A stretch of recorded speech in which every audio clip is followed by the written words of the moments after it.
As my husband spoke those words and busied himself with packing, the weight of his impending absence settled heavily upon me. I knew soon I'd be consumed with caring for the baby, leaving little room for me to return home anytime soon. His casual tone belied the gravity of his departure, urging me not to miss him too much. Standing there, silently observing his actions, I couldn't shake the feeling of abandonment creeping over me. He seemed oblivious to my emotions, his laughter and carefree demeanor contrasting sharply with my own turmoil. Even as he jovially inquired about our son's baby bottle, his thoughts were elsewhere, on the child he'd fathered with another woman, not ours. My name is Linda, a 42-year-old caregiver, juggling part-time work and aspirations of becoming a certified nursing assistant. My family, ostensibly complete with my husband and our son, was fractured by his infidelity. Despite enduring years of heartache and tears, I remained tethered to him by love. Once a notorious womanizer, my husband had seemingly settled into domesticity after our son's birth.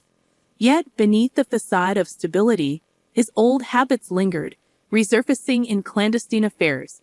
Robert, our son, on the cusp of adulthood, was the center of my world, his impending departure for college both a source of pride and anxiety. Amidst the chaos of our lives, suspicions gnawed at me, fueled by the telltale signs of his infidelity, lingering sense of perfume, stray hairs, and unexplained absences. Despite my intuition, I lacked the courage to confront him, choosing instead to endure in silence. Then, during a seemingly ordinary family dinner, the truth threatened to unravel. In a rare moment of candor, fueled by alcohol, my husband's words betrayed his guilt. As he marveled at Robert's growth, his clumsy attempts to connect only served to deepen the chasm between us. Caught off guard by the sudden shift in conversation, I realized that our fragile facade of familial bliss was on the brink of collapse. As my husband uttered those shocking words, both Robert and I exchanged wary glances, suspicion clouding our expressions. With a gulp, he drained the remainder of his beer, his next revelation hanging heavily in the air. "The thing is," he began, his voice faltering slightly, "my girlfriend is pregnant." The room fell into an eerie silence, the weight of his confession leaving us stunned. Girlfriend? Pregnant? It seemed incomprehensible, nonsensical. I couldn't help but emit a dry, incredulous laugh. "You must be joking," I retorted, disbelief coloring my tone. "You've clearly had too much to drink today." But he persisted, his words weighted with a disturbing sincerity. "No, it's true," he insisted, his admission chilling me to the core. "We've been together for a year now, and it seems we've accidentally created a baby." In a flurry of panic, I rose from my seat, instinctively shielding Robert from the sordid revelation unfolding before us. His young face remained blank, untouched by the gravity of his father's words. "Robert, go to your room," I urged, desperation seeping into my voice. "This isn't a conversation for you to hear." But my husband interjected, callously disregarding my plea. "No, let him stay," he countered, his indifference to our son's innocence cutting through me like a knife. "This might be the last time we're all together." Enraged, I couldn't contain the fury rising within me. "How can you say that?" I exclaimed, my voice trembling with anger. "Our son doesn't need to be exposed to this, especially now." In a sudden surge of protectiveness, I enveloped Robert in a tight embrace, seeking solace in the warmth of our bond. He clung to me, his vulnerability palpable amidst the chaos unfolding around us. But my husband remained unmoved, callously continuing his confession. "I will be coming home for a while," he stated matter-of-factly. "I'll be helping her raise the baby, you know." His words washed over me in a dizzying whirlwind, the magnitude of his betrayal finally sinking in. So he had a mistress, and they were expecting a child. And he had chosen now, on the precipice of the baby's birth, to divulge the truth to us. I struggled to comprehend my husband's inexplicable behavior, feeling as though I was on the brink of losing my grip on reality. Over 2 decades of shared life together seemed to unravel before my eyes, leaving me reeling in disbelief. Despite the moments of resentment that punctuated our years together, Witnessing him care for Robert always reassured me of his commitment as a father. But now, faced with the sudden revelation of his affair, I couldn't fathom how he could so callously discard the trust and bond we had painstakingly built. "That's how it is," he announced nonchalantly, as if it were the most natural thing in the world. "I'll be heading to her place this weekend and need to get ready." As he began to pack his belongings with a casual demeanor, a sense of devastation settled over me, the ache in my heart growing with each item he placed into his backpack. Lost in my turmoil, his cheerful inquiry about baby bottles used by Robert pierced through the heaviness in the room. Silently, I shook my head, unable to muster a response. Yet, amidst the wreckage of our shattered marriage, there remained one precious memento. It wasn't intended for him or his mistress. It was a token meant for the future, a testament to the shared joys and challenges of parenthood that my husband and I had hoped to revisit together. As he departed the room, dismissing the sentimentality of our shared memories, I couldn't help but wonder if he had truly forsaken us. Did he just abandon us? Robert's voice trembled with unshed tears, echoing the question that lingered unspoken in my own heart. 3 days later, as my husband prepared to leave for his mistress's place, I confronted him with the shattered remnants of my trust. "I believed in you," I choked out through tears, my voice breaking with the weight of betrayal. His response cut through me like a knife, a cruel mockery of our shared dreams. "I always wanted another child," he declared callously, his laughter ringing hollow in the wake of his betrayal. "But you were always too busy, weren't you? We grew older, and I knew we couldn't have another one." As he callously dismissed our shared pain, Robert's glare burned with unspoken fury, a silent witness to his father's betrayal. With a heavy heart, he offered me solace, his gentle touch a balm for the wounds inflicted by the man who had once been our anchor. "What's with that look?" My husband's dismissive words hung in the air, leaving a bitter taste of abandonment in their wake. "By the time I come back, I won't be around anymore. Are you okay with that?" My husband's words cut through the air with callous indifference, leaving a bitter taste of abandonment in their wake. With a resigned nod, I replied, "Sure, you're an adult now, right? You've lost your childlike charm and you're not as cute anymore. I've heard my girlfriend's baby is a girl, so I might like her even more than you." Robert's reaction was swift as he lunged at his father, his frustration and hurt boiling over. For a moment, my husband flinched, but then he met Robert's glare with a cold indifference.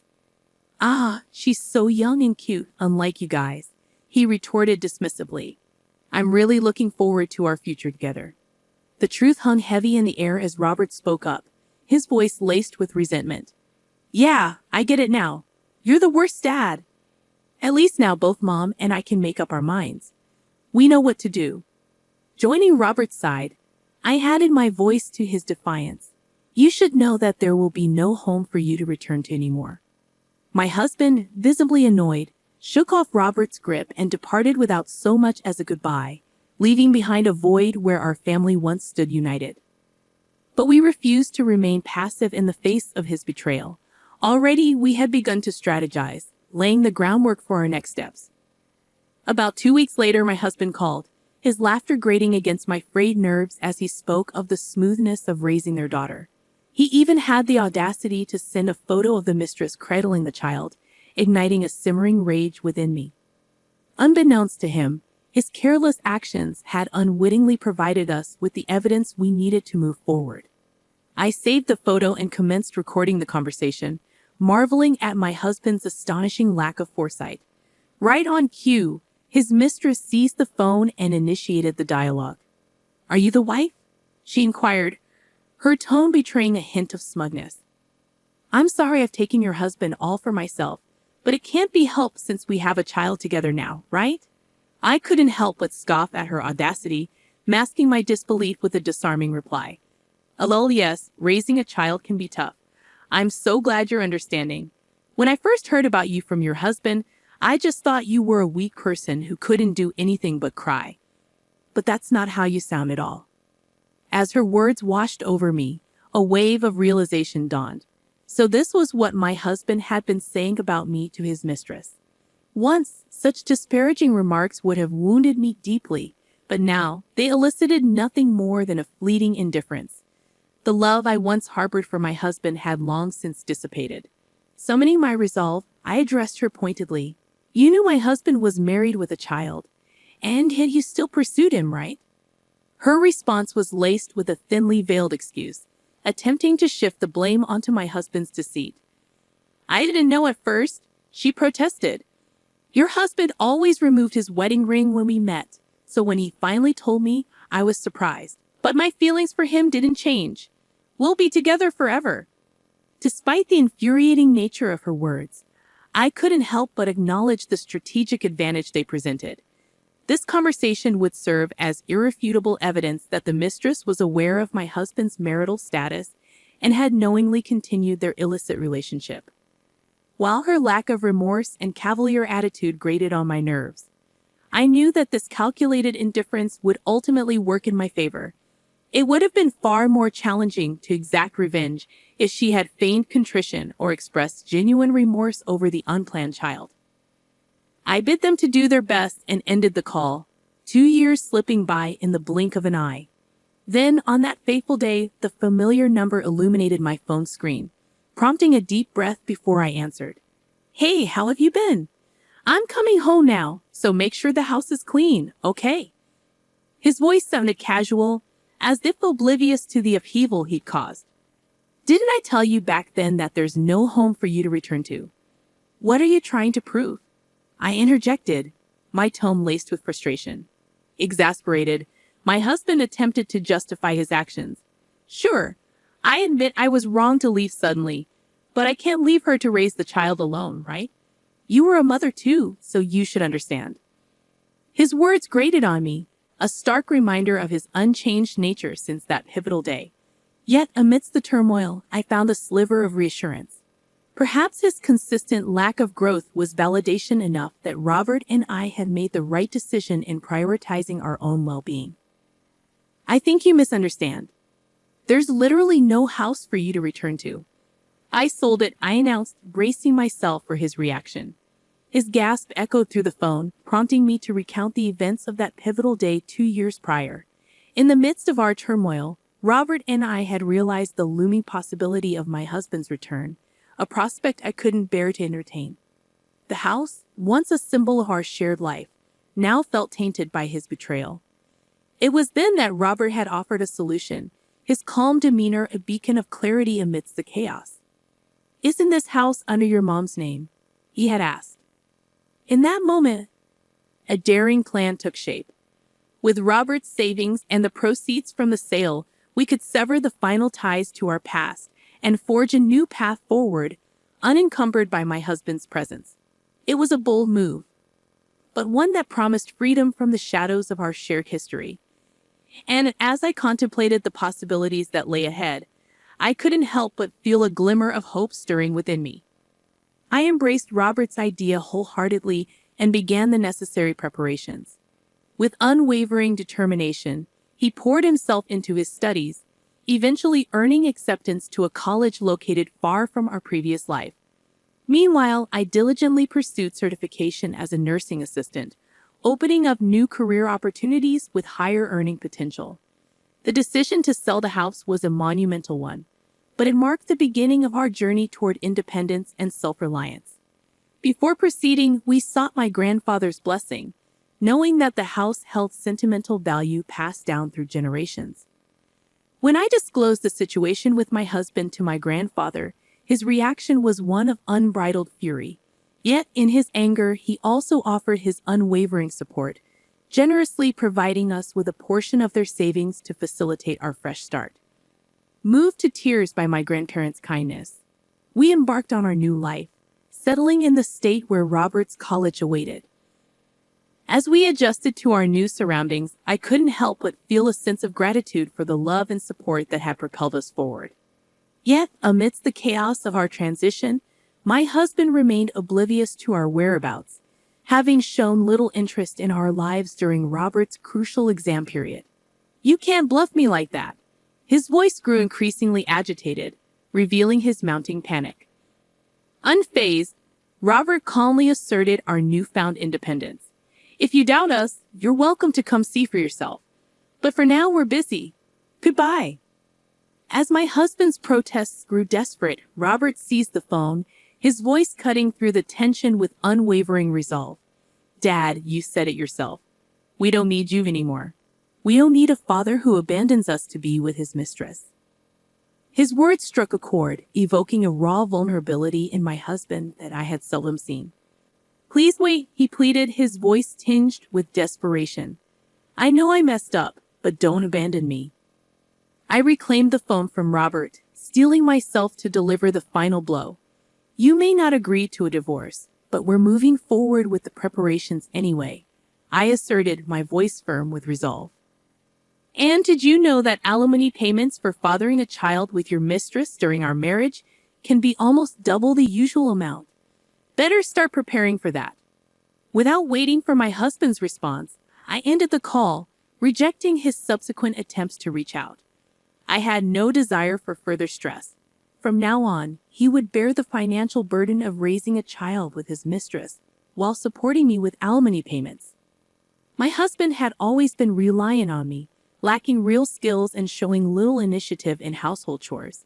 His absence left behind a trail of untended messes, a stark reminder of his dependence. I couldn't envision his relationship with his young lover lasting, given his track record of irresponsibility. Speaking my mind had lifted a weight off my chest, and I took a deep breath, feeling lighter despite my exhaustion. Robert's concern for me was evident, but I reassured him with a forced smile. I'm fine, I assured him. Let's go out and eat something you like today. His worry lingered, but he attempted to maintain a cheerful demeanor for my sake. I found his consideration endearing, his debate over dinner options melting away my worries. Despite the challenges we faced, I was determined to create new happy memories with my son in our unfamiliar surroundings. As I pondered our future, a sense of optimism washed over me. Robert's kindness and concern for me touched my heart, but I knew I needed to prepare him for a future of independence. Teaching him to cook would be a priority, ensuring he could fend for himself when the time came. With my husband out of the picture, I no longer felt lonely. As I envisioned our future together, a laugh bubbled up from within me, a sense of freedom and clarity washing over me. With him gone, I could now live the rest of my life with a clear conscience, unburdened by the weight of his presence.